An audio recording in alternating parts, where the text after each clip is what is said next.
28 എന്ന ഭാജ്യസംഖ്യയുടെ ഘടകങ്ങളുടെ എണ്ണമാണ് ചോദിച്ചേക്കുന്നത്. നമുക്ക് ഘടകങ്ങൾ എഴുതി നോക്കാം.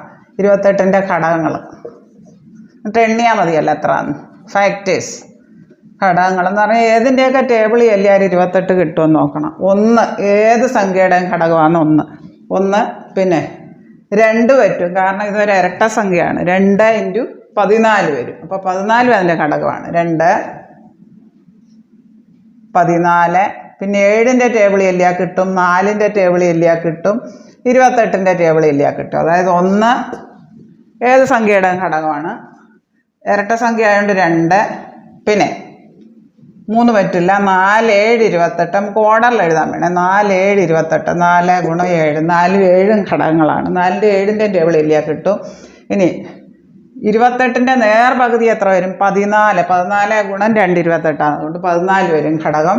പിന്നെ ആ സംഖ്യയും വരും 28. അപ്പോൾ എത്ര എണ്ണം ഉണ്ടെന്ന് എണ്ണി നോക്കും. 1, 2, 3, 4, 5, 6 ഘടകങ്ങളാണുള്ള. ഓപ്ഷൻ എ ആണ് ഉത്തരം.